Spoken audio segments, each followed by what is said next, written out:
Então, cria Vou te contar a história do menino que chegou no meu consultório, 18 anos, moleque. Aí, porque eu quero fazer isso, porque eu quero fazer aquilo. Aí ele falou, aí eu falei assim, tá, mas vamos falar do seu dia, né? O que você tá fazendo hoje? Não, eu tô tirando um ano sabático. Eu falei, como é que é? 18 anos. 18 anos. Aí, detalhe, a mãe do lado e a mãe assim. Aprovando. Aí eu falei assim, cara, se eu falo pro meu pai e pra minha mãe aos 18 que eu ia tirar um ano E sabático, a coça. cara, ia cantar uma cinta de couro tão grosso na costa que ia ser bonito. Eu falei, tá, vamos lá. Mas e aí? Não, porque eu falei pra minha mãe, eu quero ser youtuber. Eu falei, tá. E o que você tem feito? Não, minha mãe já comprou isso. A mulher tinha gasto 15 pau pra montar um estúdio de YouTube pro cara. Eu falei, Deu um foco aqui na minha cara aqui, ó. Pelo amor de Deus. nossa, cara, eu olhei pra aquela mãe e falei, moça, ô moça. E o moleque com aquela cara assim de jogador de arrasando. LOL. E aí, cara, eu não aguentei e falei, tá, mas você vai falar do quê? Aí ele virou pra mim e falou, disso aqui. Eu falei assim, e quem quer ouvir isso, filho? Nem você vai querer assistir o seu vídeo.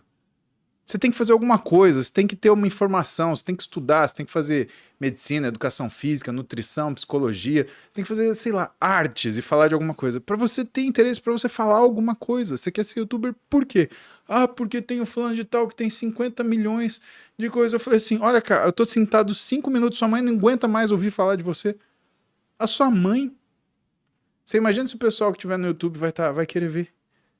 Aí, cara, a mulher olha pro moleque e fala assim, mas não é? Aí eu falei, pronto. Quem teve o insight agora não foi o moleque. A mãe pegou esse moleque e falou, o negócio é o seguinte, você vai fazer essas coisas sim, mas você vai se matricular numa universidade. Eu não quero nem saber o que você vai fazer. Você pode fazer biblioteconomia à noite, você pode fazer administração de manhã, você pode fazer direito à tarde, eu não quero saber. Você vai estudar. E aí você enxerga o quanto esse véu, o quanto a coisa do parecer, ela começa a ser mais importante, entre aspas, do que o que realmente é. Porque se você chamar youtuber de profissão, você pergunta, mas qual a formação? Qual o preparo que você tem para fazer isso? E se você mira para uma pessoa que, sei lá, é o maior youtuber do Brasil, como se ele fosse a regra, você esquece que, primeiro, ele é exceção. Sim. Segundo, algumas pessoas têm brilhantismo, outras não.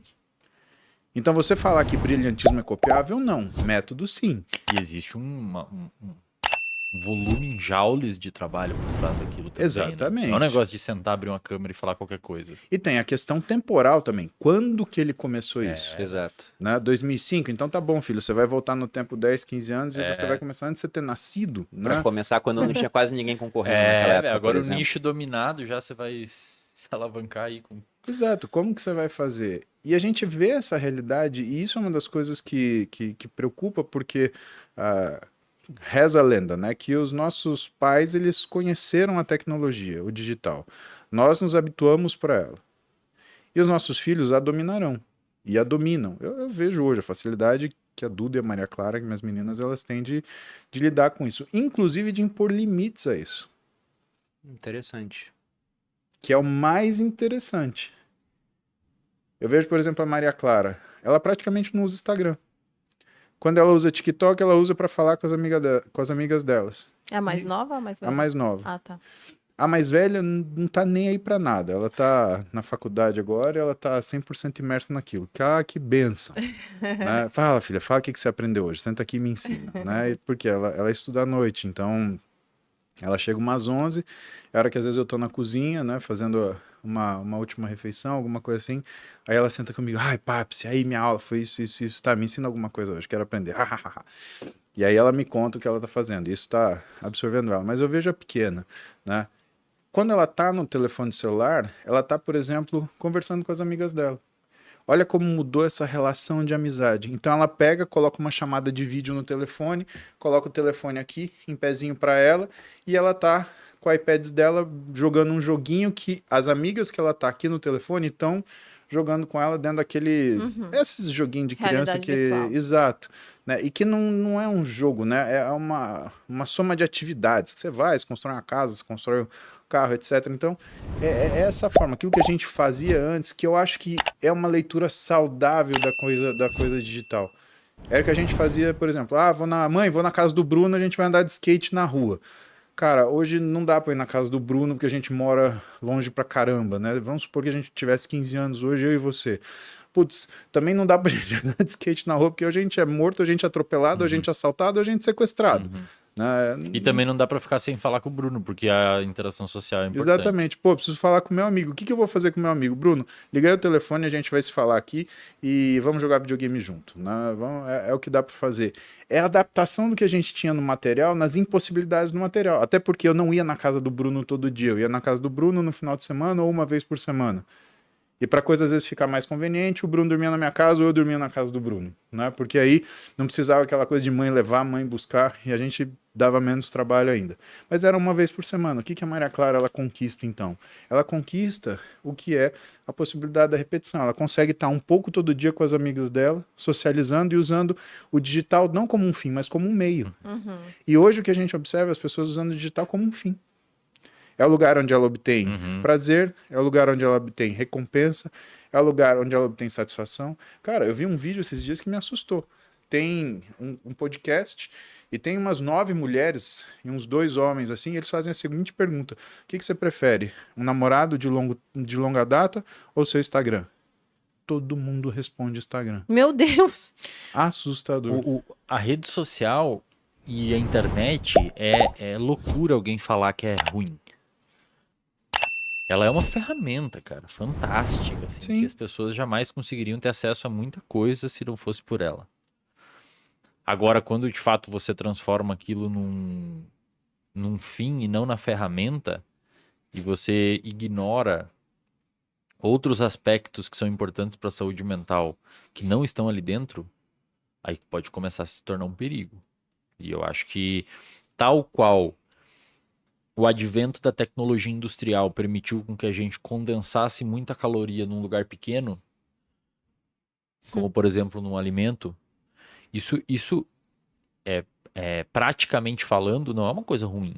É uma tecnologia que permitiu criar alimentos, colocar muita caloria num lugar pequenininho, que dá um prazer para nós, que pode ser usufruído como uma ferramenta para gerar prazer.